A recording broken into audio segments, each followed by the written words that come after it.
Bismillahirrahmanirrahim. Assalamualaikum warahmatullahi wabarakatuh. Alhamdulillah wa syukurulillah wa la hawla wa la quwwata illa billahil aliyyil azim.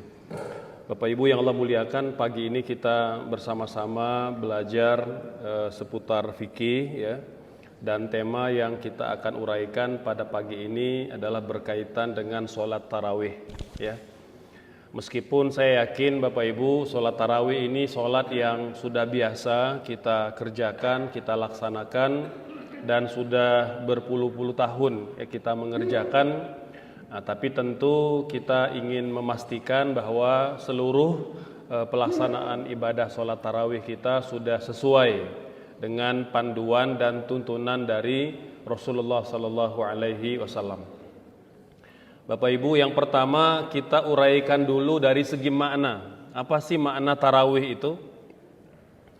Tarawih, Bapak Ibu, itu bentuk jamak, bentuk plural dari kata-kata tarwih atau tarwihah. Jadi kalau tarwih ini artinya istirahat. Ya. Tarwih itu artinya istirahat. Nah, tarwiha dalam istilah fikih adalah sholat malam, sholat sunnah yang dikerjakan pada malam hari di bulan Ramadan dan dikerjakan dengan banyak istirahatnya, karena sholat tarawih itu dikerjakan lebih panjang dari sholat-sholat sunnah pada umumnya. Ya, jadi kalau satu kali tarwihah itu setelah 4 rakaat. 4 rakaat jeda, itu namanya tarwihah. Karena ada banyak jedanya, makanya diistilahkan dengan tarawih. Ya, sama seperti masjid, yaitu satu masjid. Kalau banyak masjid, masajid. Nah gitu ya. Kalau tarwihah berarti satu kali jeda istirahat. Kalau tarawih berarti sholat malam yang dikerjakan di bulan Ramadan dan banyak jedanya setiap 4 rakaat. Nah, itu kira-kira begitu maknanya, ya. Nah, kemudian ulama sepakat Bapak Ibu tanpa ada khilaf, sholat tarawih ini hukumnya sunnah, hukumnya tidak wajib, ya. Nah, di antara dalilnya itu seperti mana yang diuraikan oleh para ulama, ya. Jadi Nabi itu Bapak Ibu kalau di bulan Ramadan beliau pernah sholat malam di masjid, diikuti oleh beberapa orang sahabat. Malam kedua, malam ketiga, malam keempat tiba-tiba Nabi nggak ke masjid. Besok ditanya oleh para sahabat, kenapa nggak tiap malam ke masjid? Kata Nabi, saya bimbang kalau tiap malam ke masjid nanti sholat tarawih diwajibkan kepada kalian. Jadi Nabi akhirnya lebih banyak sholat tarawihnya di rumah Bapak Ibu sekalian, ya, karena membimbangkan nanti dia akan diwajibkan kepada kaum muslimin. Selanjutnya ulama memang berbeda sejak dulu terkait dengan berapakah jumlah rakaat sholat tarawih, karena Nabi tidak pernah mengatakan secara khusus jumlah rakaat sholat tarawih. Beda kalau sholat sunnah rawatib muakkad, itu Nabi langsung menyebut angkanya. Kata Nabi, man shalla 12 raka'atan ya banallahu lahu baitan fil jannah. Barang siapa yang melakukan sholat sunnah rawatib muakkad yang mengiringi fardu 5 waktu sebanyak 12 rakaat, maka akan dibangunkan untuknya rumah di surga. Itu langsung ucapan Nabi. Maka tidak ada perbedaan di kalangan para ulama, sholat sunnah rawatib yang muakkad itu 12 rakaat. Kalau apa aja yang 12 rakaat itu? Ya, 2 rakaat qabla subuh, 4 rakaat qabla zuhur, ya, 2 rakaat ba'da zuhur, kemudian 2 rakaat ba'da maghrib, 2 rakaat ba'da isya. Itu 12 rakaat. Ya, kalau yang rawatib yang ghairu muakkad, ya, kalau yang muakkad itu artinya meskipun sunnah, Nabi tak pernah meninggalkan. Jadi 12 rakaat itu walaupun sunnah tak pernah Nabi tinggalkan. Makanya jangan sampai Bapak Ibu bela-belain sholat tarawih tapi meninggalkan yang rawatib muakkad. Karena tarawih sering Nabi tinggalkan, ya, tetapi sholat rawatib muakkad tak pernah Nabi tinggalkan. Itu menunjukkan pahalanya jauh lebih besar dibanding sholat tarawih. Gitu. Nah, tapi bukan nyuruh Bapak Ibu nggak tarawih ya. Nanti besok kosong tarawihnya, nggak begitu. Ya, artinya tarawihnya kenceng, ya 12 juga harus kenceng juga. Gitu. Ya. Selanjutnya yang ghairu muakkad. Nah, itu yang 6 rakaat. 2 rakaat sebelum asar, ya 2 rakaat sebelum maghrib, 2 rakaat sebelum isya. Nah, itu 6 rakaat. Yang ghairu muakkad ini sering Nabi kerjakan, kadangkala beliau tinggalkan. Nah, akhirnya begitu. Ya, kalau ibarah fikihnya yaf'aluhu ghaliban wa yatrukuhu ahyanan. Sering dikerjakan, kadangkala beliau tinggalkan. Gitu, ya. Nah, kemudian Bapak Ibu sekalian, berkaitan dengan sholat tarawih ini, Nabi tidak pernah mengucapkan secara langsung berapa jumlah rokaatnya. Yang ada adalah para sahabat, para ulama menyimpulkan, berijtihad, mencoba mencari keterangan dari hadis-hadis Nabi, maka sudah barang tentu kesimpulannya pasti berbeda-beda. Gitu, ya. Jadi kalau kita uraikan Bapak Ibu, pendapat soal jumlah rakaat tarawih ini ada 3 pendapat yang populer, ya. Pendapat yang pertama, nah ini kita mulai dulu dari pendapat mayoritas. Artinya memang kebanyakan para ulama sejak era Umar, karena Umar ini Bapak Ibu inisiator pertama yang menekankan sholat tarawih dengan 1 imam.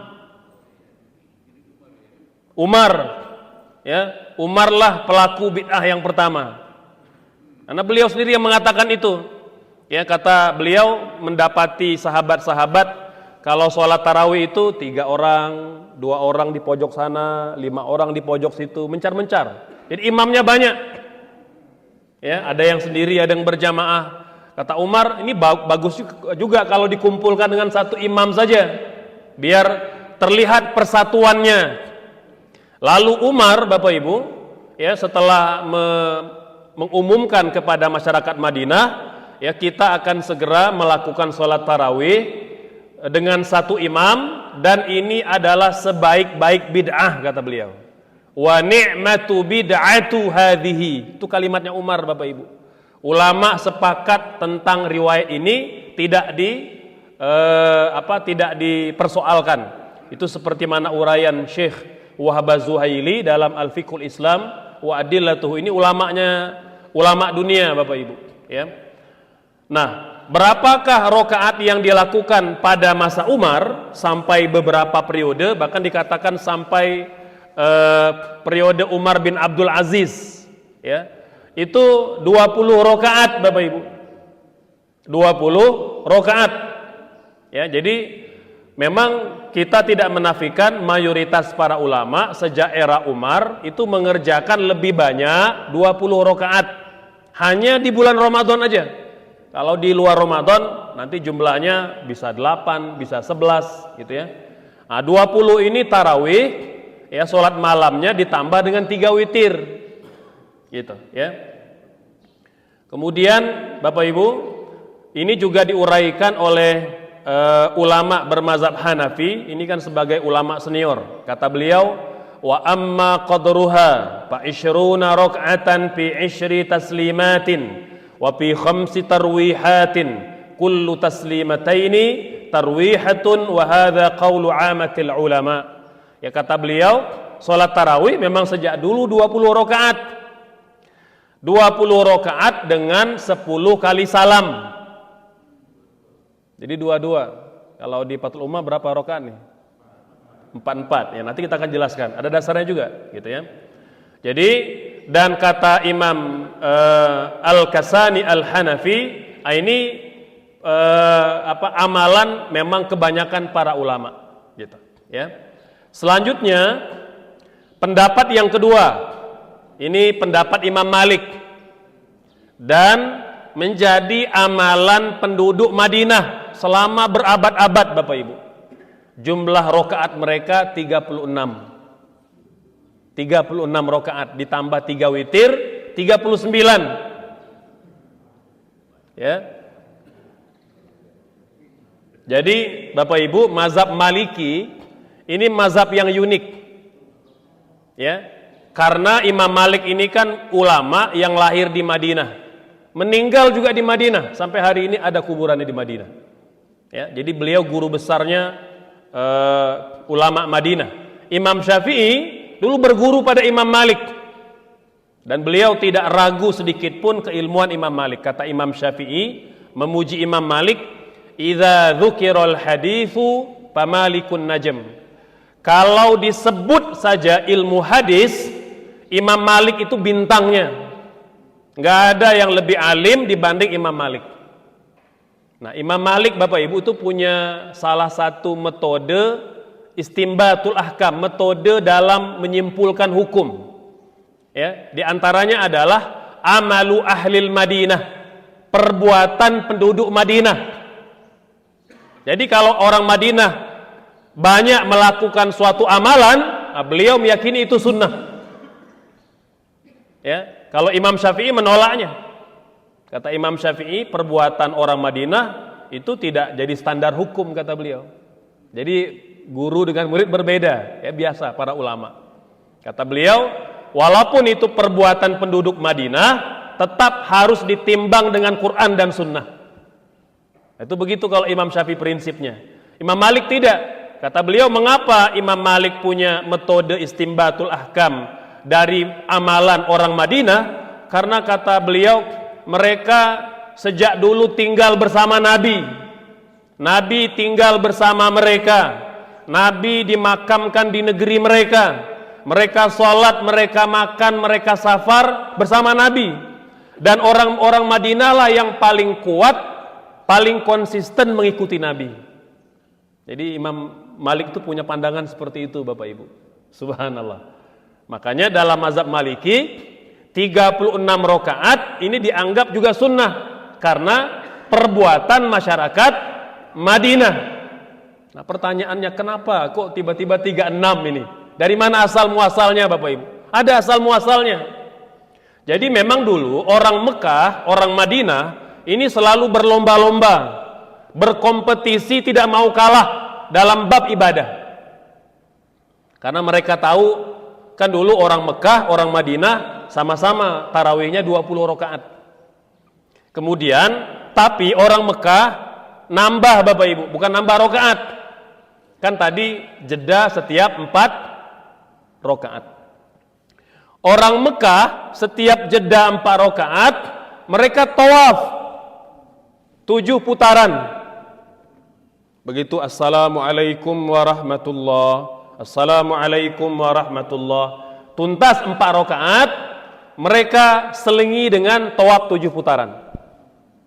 Setelah selesai tawaf, lanjut lagi 4 rakaat. Begitu salam, sama tawaf lagi 7 putaran. Lanjut lagi setelah itu 4 rakaat, salam, tawaf lagi 7 putaran. Berarti selama 20 rakaat ada berapa kali jeda itu? Di antaranya, kalau 4 kali 5 berarti ada 4 kali istirahat, ya di tengah-tengah itu. Ya, jadi kata orang Madinah, oh ini hebat orang Mekah. Mereka sholat tarawihnya lebih banyak pahalanya, karena mereka sholat tarawih 20 rakaat plus 4 kali tawaf. Kata orang Madinah, kita harus mengalahkan juga atau minimal mengimbangilah pahala orang Mekah. Apa yang mereka lakukan? Kan mereka nggak mungkin tawaf Bapak Ibu, karena nggak ada Ka'bah di Madinah. Apa yang mereka lakukan? Mereka menambah rakaat. Jadi 7 putaran tawaf itu dihitungnya sama dengan 4 rakaat. Berarti kalau 4 kali tawaf berapa rakaat? 16. 20 tambah 16 36. Itulah asal muasal mengapa orang Madinah sholat tarawihnya 36 rakaat ditambah dengan 3 witir jadi 39. Jadi berlomba-lomba. Dan memang kata para ulama, sholat tarawih itu sebenarnya tidak ada batas jumlahnya. Jadi kalau jamaah Masjid Fathul Ummah mau betul-betul berlomba-lomba beramal soleh, harus lebih banyak rakaatnya. Ini mana Ustadz apa ini? Ustadz Dayat nih. Ini gimana kalau malam ini kita mulai 40 rakaat gitu? Cuma khawatir nanti yang jadi makmum cuma marbot aja gitu, yang lain pada pulang. Nah, itu pendapat kedua Bapak Ibu. Ya. Nah, pendapat yang ketiga, ini yang populer. Ya. Ini memang kebanyakan ulama kontemporer, ulama belakangan memang. Ya, itu yang 11 rakaat. Punya dalil juga. Dalilnya hadis Bukhari Muslim. Dari Ibunda Aisyah, beliau ditanya, "Ibunda, berapakah jumlah rakaat salat Nabi pada malam hari?" Maka beliau menjelaskan, Nabi salat tarawihnya baik di Ramadan atau di luar Ramadan tidak lebih dari 11 rakaat. Nah, kira-kira begitu Bapak Ibu. Jadi ternyata tiga pendapat ini masing-masing punya dalil. Ya. Nah, kesimpulannya kata para ulama sebenarnya mau dia 11, mau 20 ataupun 36 tidak menjadi soal. Cuma kata kuncinya kata Ibunda Aisyah, Nabi itu kalau sholat tarawihnya bagus sekali. Ya, memang lama dan bagus. Nah, kita kalau memang tidak bisa lama, tidak bisa panjang gitu ya, maka minimal bagus sholatnya. Jadi artinya jangan terburu-buru, tumak nina, jangan seperti sholat yang di sono ya, yang katanya cuma 3 menit selesai 20 rakaat itu. Nah, itu nggak ada gunanya Bapak Ibu. Ya, tidak tumak nina, tidak tenang gitu ya. Jadi bahkan kesannya mempermainkan sholat. Ya. Jadi kalau misalnya kita pilih 11 nggak ada masalah, yang penting bagus. Mau pilih 20, yang penting bagus. Mau pilih 36, yang penting bagus. Gitu. Jadi percuma aja kalau banyak, tapi terlalu cepat. Jadi kata ulama, untuk jumlah rakaat sholat tarawih itu tidak ada batasnya. Tidak ada batasnya, mau berapapun Bapak Ibu. Ya, dulu para ulama bahkan kalau sholat malam itu atau baik di Ramadan ataupun di luar Ramadan sendirian gitu ya, itu ada yang sampai 1000 rakaat Bapak Ibu. Ini perkara yang nyaris mustahil kita bisa lakukan, tapi itu ulama melakukan Bapak Ibu. Ya, orang kan kalau sudah menikmati sholat dia tidak lagi merasa berat gitu. Ya kita mungkin tidak bakal mampu ya mencapai itu. Ya minimal kita melakukan yang 11 rakaat, tapi kita pastikan dia berkualitas. Ya, bacaan imamnya tenang, ya gerakannya tenang, ya jadi tidak terburu-buru dan tumak ninah, Bapak Ibu. Ya. Baik, nah berikutnya tentang formasi sholatnya, mau yang 2-2 atau yang 4-4? Kalau yang Fathul Ummah berapa nih? 4-4. 4-4-3. Bapak Ibu sekalian, dalam formasi rakaat salat tarawih memang ada dua pendapat. Pendapat yang pertama, ya, ini memang pendapat mayoritas ulama salaf, ulama dulu, ya, itu memang 2 rakaat dengan 1 kali salam. Ya. Dalilnya hadis yang sahih dari Imam Al-Bukhari, ya, di mana dikatakan salat Nabi itu kata Nabi, yusalli minal laili mathna mathna, ya, salat malam itu 2 rakaat. Ya, salat malam itu 2 rakaat. Gitu. Ini dalil pendapat yang mengatakan salat tarawih itu 2 rakaat. Pendapat yang kedua, ya, dalilnya, ya, itu seperti mana uraian Imam Abu Hanifah, ya, kata beliau, anna Nabi sallallahu alaihi wasallam yusalli minal laili arba'an. Nabi itu biasanya sholat malamnya 4 rakaat. Jadi subhanallah, masing-masing punya dalil Bapak Ibu. Baik yang 2-2 ataupun yang 4-4. Bahkan Bapak Ibu kata Imam Abu Hanifah, jadi antara jumhur dengan Imam Abu Hanifah ini mereka sepakat bahwa sholat tarawih itu bisa dikerjakan 2 rakaat 2 rakaat, bisa dikerjakan 4 rakaat 4 rakaat, bahkan bisa dikerjakan 6 rakaat 6 rakaat, bahkan boleh dikerjakan 8 rakaat 8 rakaat. Nah, jadi kalau Ustaz Dayat kuat malam ini langsung 8 rakaat dengan 1 kali salam. Jadi tidak 2 gitu. Kalau kuat, ulama sepakat boleh Bapak Ibu. Jadi ulama hanya berbeda mana yang lebih ringan, mana yang lebih mudah untuk umat. Ya. Nah, kebanyakan para ulama memang meyakini ya itu 2 mungkin lebih ringan, tidak panjang. Imam Abu Hanifah mengatakan 4 lebih ringan, biar cepat selesainya. 4 3 gitu ya. Kan kalau 2 itu kan banyak salamnya gitu. Subhanallah. Jadi hanya beda cara pandang aja Bapak Ibu. Padahal mereka sepakat bahwa jumlah tata caranya semuanya boleh. Mau 2 boleh, mau 4 boleh, mau 6 boleh, mau 8 boleh. Nah, itu kira-kira begitu. Nah, yang penting sholat gitu ya. Yang penting sholat tarawih gitu. Nah, termasuk juga Bapak Ibu berkaitan dengan witir ya. Witir memang mayoritas para ulama ya, sebagaimana namanya ganjil, maka sholat witir itu ganjil jumlahnya. 1 rakaat salam, 3 rakaat 1 kali salam, 5 rakaat 1 kali salam, ya 7 rakaat 1 kali salam. Kira begitu ya.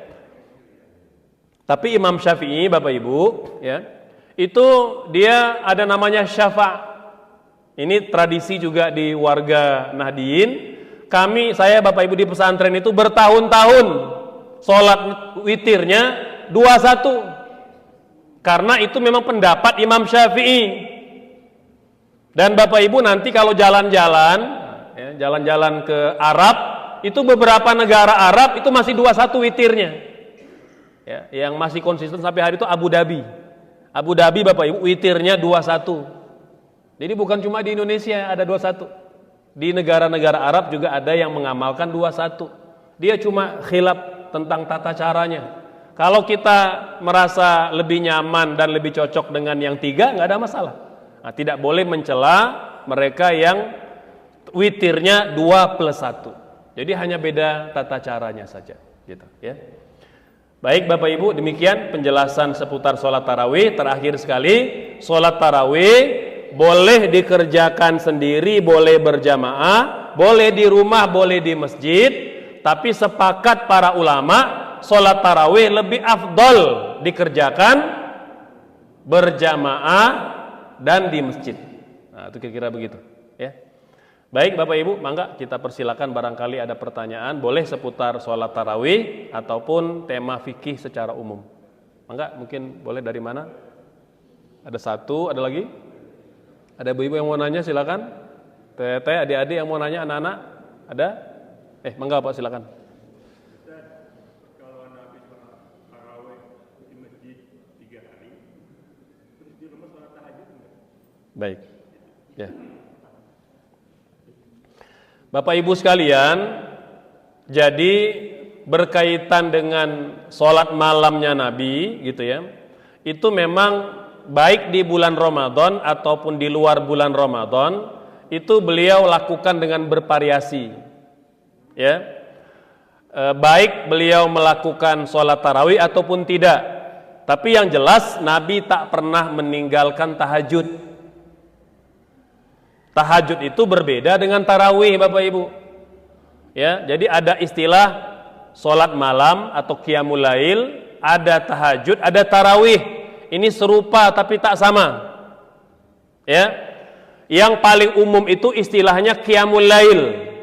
Qiyamul lail sholat sunnah yang dikerjakan malam hari ya, setelah isya, baik di Ramadan atau di luar bulan Ramadan, sebelum tidur atau setelah tidur. Itu nama umum, qiyamul lail ya. Jadi apa aja yang masuk kategori qiyamul lail? 1, tarawih, itu qiyamul lail. 2, witir, qiyamul lail. Tahajud, qiyamul lail. Salat sunnah yang kita kerjakan malam hari itu masuk kategori qiyamul lail. Jadi qiyamul lail ini istilah yang umum sifatnya. Nanti menjadi khusus kalau qiyamul lailnya dikerjakan bulan Ramadan namanya tarawih. Jadi tarawih tidak ada di luar bulan Ramadan. Kemudian qiyamul lail yang dikerjakan sebelum tidur tetap namanya qiyamul lail. Kalau qiyamul lail dikerjakan setelah jeda tidur, ya mungkin kita tidurnya 1 jam, 3 jam, ya belum lewat tengah malam, ya mungkin jam 11 kita kebangun lalu kita sholat, atau setelah jam 12 sama, namanya tahajud Bapak Ibu. Namanya tahajud. Karena tahajud itu boleh dilakukan kapanpun, yang penting kita sudah tidur. Nah, cuma lebih afdol dikerjakan sepertiga malam yang terakhir. Ya, dia panjang waktunya. Ya, yang paling utama dikerjakan sepertiga malam terakhir. Ya, kalau kita ilustrasikan, ya jam 2, jam 3 itu waktu yang terbaik untuk tahajud, Bapak Ibu. Jam 2, jam 3 itu waktu yang terbaik untuk tahajud, gitu ya. Jadi qiyamul lail, tarawih, witir, kemudian tahajud, nah itu serupa tapi tak sama, Bapak. Ya, jadi Nabi itu tidak pernah meninggalkan tahajud. Tapi tarawih kadangkala beliau tinggalkan. Nah, kira begitu. Ya, ini semoga jelas. Mangga barangkali ada yang lain, silakan. Oh, ya. Tadi kalau sholat qobliyah asar, kan ada yang 2, ada yang 4. Qobliyah zuhur. Ya. Kalau 4 itu apakah 2 kali salam atau 1 kali? Baik. Baik, Bapak Ibu sekalian, untuk qobliyah dan ba'diyah zuhur itu ada 3 cara. Yang sering Nabi lakukan 4 qobliyah, 2 ba'diyah. Tapi kadangkala Nabi kerjakan 4 qobliyah, 4 ba'diyah. Dan kadangkala beliau kerjakan 2 qobliyah, 2 ba'diyah. Nah, jadi kita tinggal pilih mana yang paling mudah. Nah, kemudian antara 4 dan 2 boleh tadi Bapak. Ya, jadi boleh 4 sekaligus, 1 kali salam, boleh pula 2 rakaat 1 kali salam, nanti bangun lagi 2 rakaat 1 kali salam. Gitu, ya. Jadi bergantung kepada yang mudah. Yang penting sholat sunnah itu tidak ada tahiyat awalnya, Bapak Ibu. Jadi jangan sampai mentang-mentang 4 rakaat nanti pakai tahiyat awal, gitu ya. Karena tahiyat awal hanya berlaku dalam sholat fardu saja yang wajib, tidak ada pada sholat sunnah. Gitu Bapak. Ya. Mangga barangkali ada yang lain, silakan. Ya, mangga Bapak.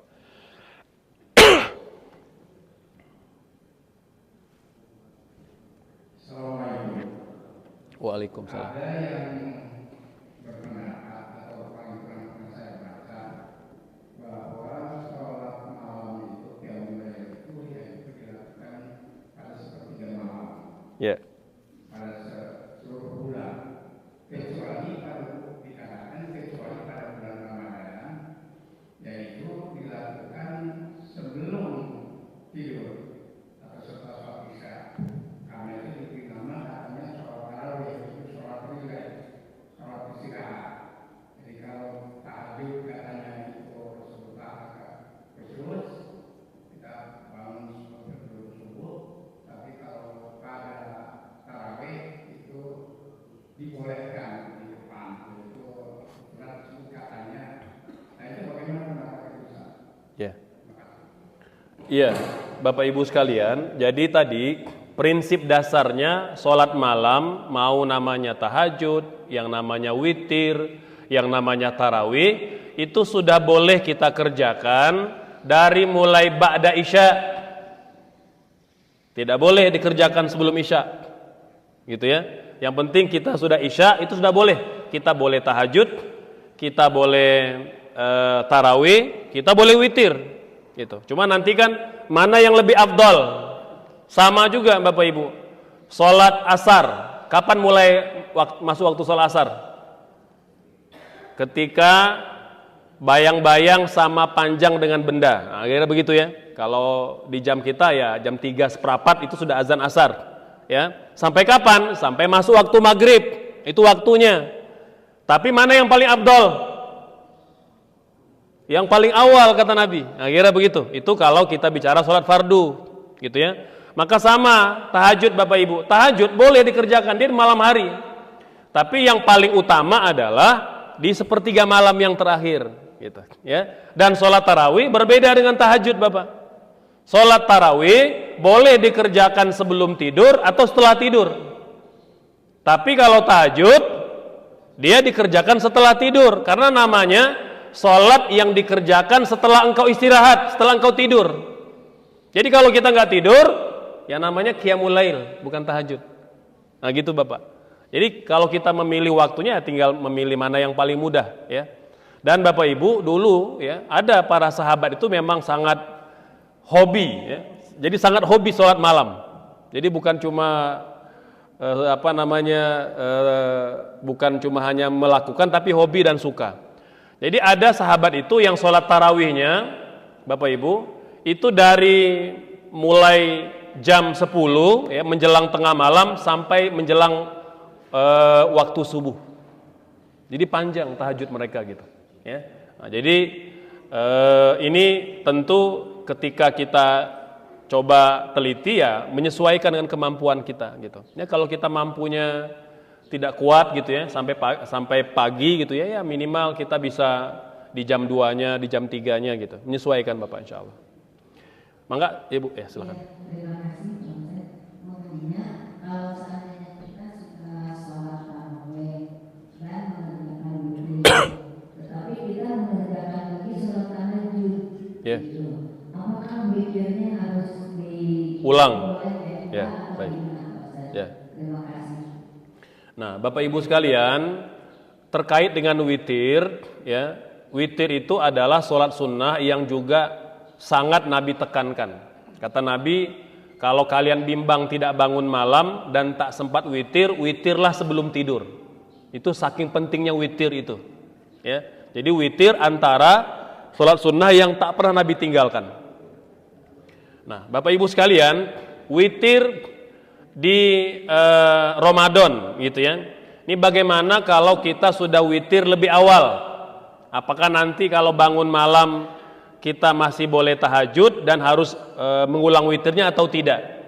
Yang pertama Bapak Ibu sekalian, ulama sepakat walaupun kita sudah witir, kita masih boleh tahajud. Masih boleh tahajud. Ulama hanya berbeda, witirnya perlu nggak diulang? Kalau mayoritas para ulama mengatakan tidak perlu diulang. Imam Malik, Imam Syafi'i, Imam Ahmad mengatakan tidak perlu diulang. Apa dalilnya? Karena kata para ulama ini, Nabi bersabda, la witrani fi lailatin. Tidak ada dua witir dalam satu malam. Jadi kalau sudah witir di awal malam, nanti tahajud tidak perlu witir lagi. Witirnya sudah didahulukan. Nah, kira-kira begitulah, ditakdimkan gitu. Ya. Tapi Imam Abu Hanifah berbeda. Kata beliau, kalau sudah witir, ya harusnya kan jadi penutup. Kalau kita lakukan tahajud lagi, harus ditutup lagi kata beliau. Karena Nabi bersabda, kata Nabi, liyakun akhiru sholata lailikum witran. Hendaknya sholat terakhir kalian, penutup sholat malam itu witir. Itu hadis Nabi juga. Ya, kalau Imam Malik, Imam Syafi'i, Imam Ahmad memaknai hadis ini, kata beliau, ini hadis untuk orang yang belum witir. Maka witir di akhir malam. Kalau orang yang sudah witir, maka dalilnya pakai hadis yang pertama tadi. La witrani fi lailatin. Tidak ada dua witir dalam satu malam. Jadi ternyata para ulama itu kalaupun berbeda, mereka pasti punya dalil Bapak Ibu. Ya. Nah, jadi intinya apa? Ya intinya menyesuaikan aja gitu. Kalau sudah witir di awal malam, nanti tahajud tidak mengulang witir lagi. Ya hitung-hitung menghemat tenaga lah gitu ya, biar bisa yang lain, bisa zikir, bisa tilawah gitu ya. Tapi Bapak Ibu yang memang pengen mengulang witir boleh, karena ada dasarnya gitu. Akhirnya begitu, semoga jelas ya. Mangga Ibu silakan ya. Waalaikumsalam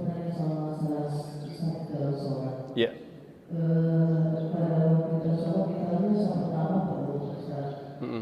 Terus sampai keduanya itu sedikit ya. Yang saya ingin tanyakan, posisi sampai kedua itu di tengah atau ke kanan? Oke, ya. Terima kasih. Wassalamualaikum warahmatullahi wabarakatuh. Baik, waalaikumsalam. Bapak Ibu sekalian, sop yang utama itu adalah memulai sop itu dari tengah, di belakang imam, bukan ke kanan, bukan ke kiri, ya. Dan bukan pula dari tengah penuh kanan, nanti baru kiri. Nah, ini salah harus sekalian, ya. Jadi yang tepat itu tengah dulu, lalu sebelah kanan, lalu sebelah kiri, lalu kanan kiri kanan kiri kanan kiri sampai penuh. Jadi mulainya starting pointnya dari tengah, tengah kanan kiri kanan kiri, gitu. Itu yang afdol, ya. Nah, tapi kalau ya ada orang yang dari pojok mulainya, dari samping mulainya, ya kita kadangkala harus memaklumi karena belum semua paham, gitu, ya. Nah, cuma saya biasanya kalau belum banyak yang sebelah sana, belum banyak yang sebelah situ, saya langsung ke tengah. Nah, jadi biar yang lain ikut yang ke tengah dulu gitu. Akhirnya begitu. Jadi mengajarkan juga ya biar yang lain paham bahwa memulai sop itu dari tengah. Gitu Ibu. Ya. Ya. Silakan dari Bapak ada yang mau nanya, mangga? Barangkali silakan Kang. Depan sini Kang, ya. Ya.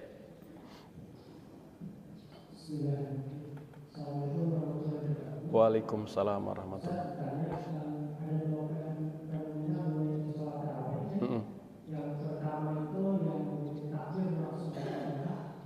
Setelah takbir, baik. Oke.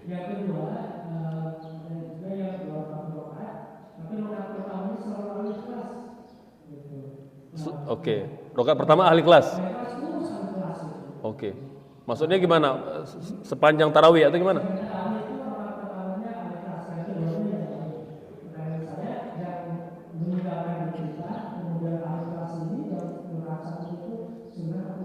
Ya, ya. Pernah mengalami itu ahli kelas pertama? Jakarta, ya, baik. Bapak Ibu sekalian, yang pertama ya berkaitan dengan fenomena atau kebiasaan ya imam misalnya setelah takbir langsung baca Al-Fatihah. Mungkin tidak ada jeda, tidak ada diamnya untuk baca iftitah gitu ya. Bapak Ibu sekalian, dalam sholat iftitah itu kan sunnah. Jadi tidak wajib. Jadi imam ya menyesuaikanlah. Mungkin saya husnuzon, imamnya pengen memendekkan durasi sholat gitu biar tidak terlalu panjang. Jadi tidak ada masalah kalau tanpa iftitah gitu ya. Kalau memang dirasa lebih meringankan makmum. Tapi kalau bisa ya dibaca juga. Artinya kalau memungkinkan, baik sholat fardu ataupun sholat sunnah gitu ya. Yang kedua, sholat yang diawali dengan al-ikhlas. Ini Bapak Ibu sekalian memang pernah ada di masa Rasul Shallallahu Alaihi Wasallam. Jadi ada sahabat setiap kali dia mau sholat ya mengimami para sahabat, setelah baca Al-Fatihah dia baca Al-Ikhlas lalu baca surah yang lain, dan itu setiap rakaat gitu ya. Lalu kemudian ditanya oleh Nabi, kenapa kamu begitu? Kata beliau, saya menyukai surah itu. Lalu Nabi bersabda, kamu akan dikumpulkan bersama dengan yang engkau cintai gitu ya. Baik, Bapak Ibu sekalian, secara fikih ini boleh ya, tetapi secara adab fikih dia tidak boleh. Mengapa tidak boleh Bapak Ibu? Karena ulama melarang kita melakukan amaliyah-amaliyah yang tidak biasa di masyarakat, yang dapat menimbulkan fitnah ya. Dan mohon maaf Bapak Ibu, saya pernah ada di tahap itu gitu ya, di tahap ketika baru belajar hadis gitu ya, itu merasa paling benar, ya, merasa paling sunnah gitu ya. Lalu berpandangan saya perlu nih menghidupkan sunnah gitu. Ya, di tengah masyarakat, padahal masyarakat belum ngerti, belum paham dan tidak biasa. Dan hal itu bukan pula yang dianjurkan Nabi. Itu kasus yang terjadi di masa Nabi. Tidak bisa dibenarkan. Gitu. Kan tadi kita katakan, Nabi nanya kepada beliau, "Kamu kenapa begitu?" Nabi tanya, karena Nabi tak pernah melakukannya. Kata beliau, "Memang saya suka surah Al-Ikhlas." Maka untuk beliau, Nabi doakan, engkau akan dikumpulkan bersama dengan yang engkau cintai. Nah, kira-kira begitu. Ya. Jadi kadang-kala memang orang yang baru belajar hadis ini, mohon maaf, kadang ada muncul kesombongan Bapak Ibu. Kalau tidak diwaspadai, nanti dia terdorong untuk menonjolkan sesuatu yang tidak biasa di masyarakat, yang dapat menimbulkan fitnah. Gitu. Makanya kata ulama, bahkan tidak boleh membaca jenis qiraat di masyarakat yang tidak biasa dengan qiraat itu. Bapak Ibu, guru kami ya, Syekh Al-Mi'sarawi ini hafal Quran dengan 12 qiraat. Datang ke Indonesia, imamnya bacanya Hafs an Asim, biasa. Padahal dia hafal Quran dengan 12 qiraat. Tapi rendah hati beliau mengimami orang Indonesia karena itu qiraat yang biasa di masyarakat. Ya, karena beliau tidak mau menimbulkan fitnah, salah sangka. Ini bacaannya salah atau saya yang salah dengar, kira begitu Bapak Ibu. Nah, coba tadi misalnya habis Al-Fatihah baca Al-Ikhlas. Coba orang yang baru masuk Islam misalnya, atau orang yang belum pernah ketemu itu gitu. Ini jangan-jangan ajaran sesat ini. Nah, kira-kira begitu Bapak Ibu. Ya, jadi kadang-kala begitu, memang betul kata Imam Syafi'i, orang kalau baru belajar dia sombong. Kalau dia belajar lagi, dia rendah hati. Kalau dia belajar lagi, dia merasa bodoh. Ya, dan saya ada di fase itu Bapak Ibu. Saya betul-betul merasa bodoh ketika membaca karya-karya para ulama. Itu dahsyat sekali Bapak Ibu. Ya, bahkan jangankan isinya, untuk memilih judul buku saja, kata ulama, hampir tidak lagi tersisa judul-judul buku yang bagus. Karena semua sudah diborong oleh ulama-ulama salaf. Karena bagus-bagus mereka judul bukunya. Ya, Fathul Bari, fi Syarhi Sahihil Bukhari, Umdatil Qari, ya, apalagi itu? Ya, Ittihab Sadatil Muttaqin. Itu indah-indah Bapak Ibu. Jadi jangankan isi kitabnya, judulnya saja itu udah bagus-bagus. Jadi kita hari ini kalau mau bikin buku, bikin kitab, itu bingung mau ngasih apa judulnya. Karena apa? Yang bagus-bagus sudah diborong semua. Nah, itu kira-kira begitu Bapak Ibu. Nah, jadi saran saya, kalau kita mendapati satu hadis, satu sunnah, itu tidak lantas dapat segera diamalkan Bapak Ibu. Kita perlu melihat situasi kondisi. Dan kadang-kala memang saya perhatikan begitu. Ya, ada sebagian santri, sebagian masyarakat kita ini memang maksudnya baik. Nah, cuma kadang-kala kalau baru belajar langsung pamer bahwa dia ngerti, dia paham gitu. Ya samalah misalnya kan Bapak Ibu, boleh nggak kita sholat sunnah qobliyah subuh yang dikodok ba'diyah subuh, boleh nggak Bapak Ibu? Boleh. Sepakat para ulama yang tidak sempat qobliyah subuh boleh dikodok ba'da subuh, tapi jangan dikerjakan di depan orang, kata ulama. Kerjakan di belakang, di pojok, gitu ya. Jangan pamer. Ya, kadang-kala ada yang pamer begini. Biarin nanti kalau ada yang nanya, saya ada jawabannya gitu. Nggak ada yang begitu. Jadi mentang-mentang sudah tahu hadisnya, betul Bapak Ibu, hadis Nabi Rasul itu pernah mengkodok qobliyah subuh itu ba'da subuh, karena beliau kesiangan. Jadi beliau mengkodoknya ba'da subuh. Nah, itu kadang-kala ada yang pamer begitu. Oh, saya sudah tahu hadisnya. Sengaja itu ba'da subuh langsung sholat sunnah. Pamer, nanti kalau ada yang nanya, saya sudah ada dalilnya gitu. Nah, itu hati-hati. Itu syaitan bermain di hati kita Bapak Ibu. Nah, santri-santri itu begitu Bapak Ibu, ada di level itu. Ya, dia baru belajar, itu mulai itu. Udah merasa paling alim sendiri itu. Ya, dan saya pernah, semua santri mengalami itu Bapak Ibu. Awal-awal belajar tuh begitu. merasa paling pinter, merasa paling alim, itu semua kiai itu bodoh semua. Padahal dia yang belajarnya baru sejengkal gitu, kira begitulah. Wallahu alam. Mangga barangkali masih ada, silakan. Mangga Pak, silakan.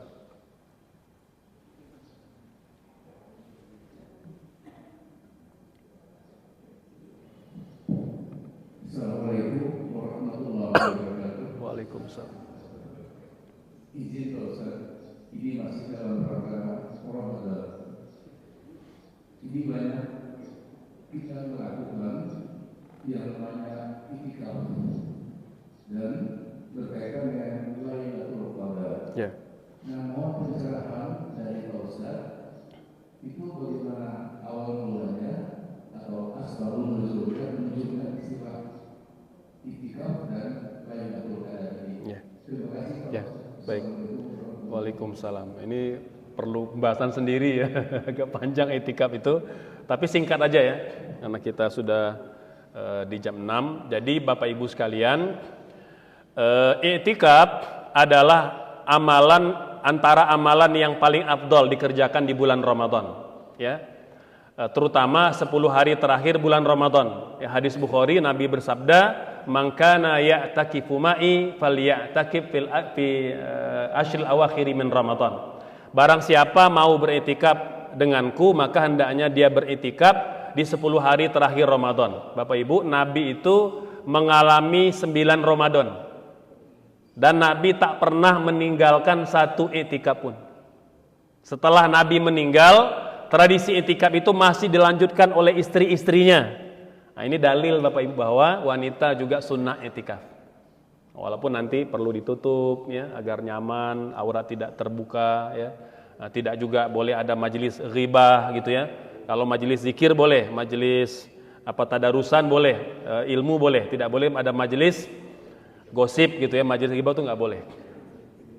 Nah, kemudian Bapak Ibu sekalian, i'tikaf itu memang dalam rangka kita lebih fokus beribadah ya. Jadi kata Ibunda Aisyah, Nabi biasanya 10 hari terakhir akan melakukan 3 hal dalam i'tikaf itu. Yang pertama, beliau mengencangkan ikat pinggang.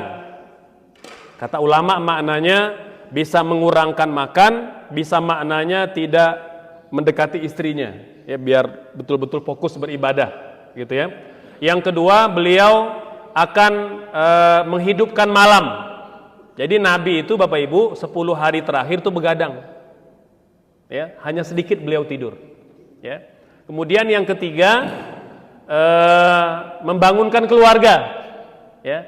Jadi syadda mi'zarahu wa ahya lailahu wa aiqadha ahlah, itu 3 hal yang Nabi lakukan 10 hari terakhir. Ya. Nah, di antara misi 10 hari terakhir di i'tikaf itu adalah mengejar Lailatul Qadar. Kata Nabi, taharrau Lailatul Qadri fi al-ashril awakhir min Ramadan atau fil witri ashril awakhir min Ramadan. Kejarlah atau carilah Lailatul Qadar 10 malam yang terakhir, terutama pada malam ganjil. Ya, terutama pada malam ganjil. Dan Nabi itu biasanya akan masuk i'tikaf malam ke-21. Jadi besok 21 Ramadan, maghrib itu Nabi sudah di masjid. Ya, dan dulu Bapak Ibu, Nabi itu pakai kelambu ya, pakai tenda lah. Ya, tenda itu kayak sekedup gitu ya. Kalau kami di Mesir itu, nah ini kalau ada lantai 2 itu begitu. Jadi lantai 2 itu dipartisi.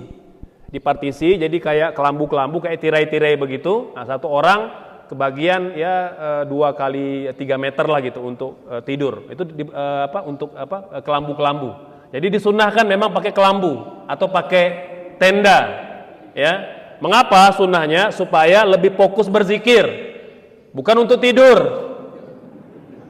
Ya. Ini orang kadang salah paham. Ya. Jadi i'tikaf itu cuma pindah tempat tidur. Itu salah Bapak Ibu. Nggak ada ceritanya tenda itu untuk tempat tidur. Tenda itu biar fokus beribadah. Ya kalau capek kita istirahat, tapi lebih banyak ibadahnya. Jangan sampai di rumah tidurnya 5 jam, di masjid jadi 10 jam. Nah, itu salah Bapak Ibu. Padahal tujuan itikaf itu kita berzikir. Ya. Jadi kami begitu, jadi pakai partisi. Jadi kata Ibunda Aisyah, Nabi maghrib 21 sudah di masjid, masuk ke tendanya paginya ba'da subuh. Jadi pagi 21 Ramadan, nah itu baru beliau masuk ke tenda untuk berzikir. Jadi beliau sudah tidak ngobrol, tidak lagi ada bicara-bicara, tidak ketemu orang. Ya, sampai nanti waktu zuhur. Nah, nanti paling pada zuhur, pada asar ada majelis ilmu atau halakoh atau tadarusan, nah, beliau ngumpul lagi. Jadi lebih banyak Nabi itu kalau di masjid waktunya sendiri. Jadi jangan sampai Bapak Ibu kita tadarus itu lebih banyak ngobrolnya gitu. Ya, jadi tujuan etikaf itu adalah kita itu berzikir fokusnya gitu. Ya, mohon maaf karena kalau kita ngobrol lebih banyak apanya? Ya lebih banyak kadang-kadang hal-hal yang tidak bermanfaat. Yang ngobrol soal kapan mancing gitu ya, ban sepeda goesnya bocor, itu kadang hal-hal yang receh Bapak Ibu. Itu kan bisa kita lakukan nanti di luar Ramadan. Untuk Ramadan fokuskan untuk zikir. Ya, jadi mohon maaf kalau saya itu kadang-kala etikaf itu enggak diam-diam, enggak ngasih tahu orang gitu. Ya, jadi diam aja pokoknya, tinggal daftar ke DKM-nya langsung etikaf. Karena kalau ngasih tahu itu nanti rame gitu. Jadi nggak bisa ibadah, banyak ngobrolnya gitu. Ya kecuali kalau memang ada hal penting bertanya ya dijawab gitu. Ya, nah, kira begitu Bapak. Ya, jadi Lailatul Qadar itu malam yang mulia, yang nilainya lebih baik, bukan sama, lebih baik dari 1000 bulan. Orang yang bertepatan ibadah pada malam hari itu, nilai ibadahnya dilipat gandakan lebih baik dari 83 tahun. Enggak sama, lebih Bapak Ibu. Mungkin bisa 100 tahun gitu. Ya, dia itu hanya kalimat alfu syahrin itu bukan membatasi. Kalimat alfu itu kata ulama untuk menunjukkan betapa banyaknya pahalanya. Gitu. Jadi bukan membatasi gitu. Ya. Karena umur kita kan pendek-pendek Bapak Ibu. Tidak seperti umat Nabi terdahulu, ya, umur mereka 200 tahun, 500 tahun umurnya. Kita kan rata-rata di bawah 80 tahun umurnya. Nah, jadi mungkin itulah rahmat Allah yang ingin memberi kepada kita. Waktu kita pendek, ya, umur kita pendek, tapi banyak amalan yang kita bisa kerjakan. Mungkin kira-kira begitu, ya. Mungkin nanti kalau ada kesempatan kita akan uraikan kembali berkaitan dengan tarawih dan Lailatul Qadar, termasuk pendapat para ulama kira-kira di tanggal berapa, apa tanda-tandanya, apa adab-adabnya, apa amalan di malam itu. Nah, nanti kita akan uraikan di kajian yang akan datang insyaallah. Barangkali masih ada terakhir, kalau ada, enggak Pak, silakan.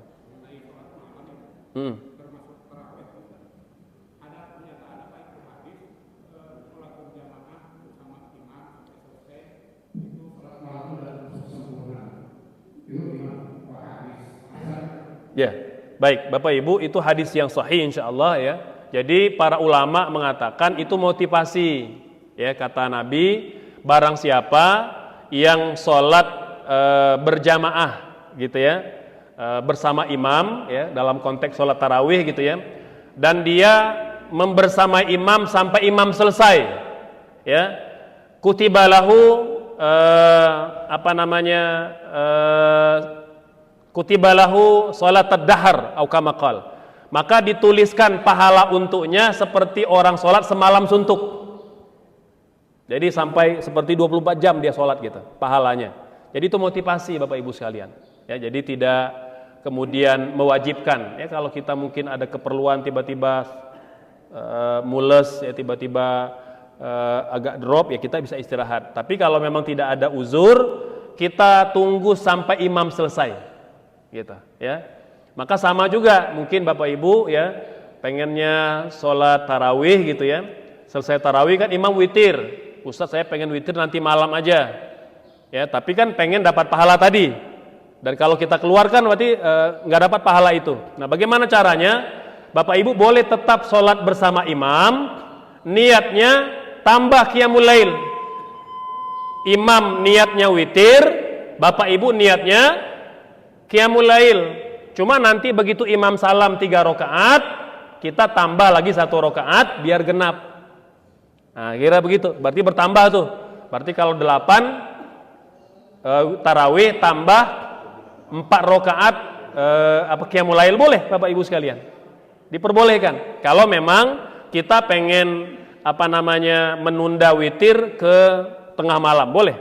Atau lebih gampang tadi, tetap aja niat witir. Tinggal nanti kalau kita tahajud tidak perlu witir lagi. Nah, kira begitu. Jadi ada banyak teknik dan caranya gitu, ya. Baik Bapak Ibu, kita cukupkan kajian pada pagi ini, semoga bermanfaat, semoga amal ibadah kita di bulan mulia ini diterima oleh Allah Subhanahu wa taala. Amin. Allahumma amin. Wassalamualaikum warahmatullahi wabarakatuh.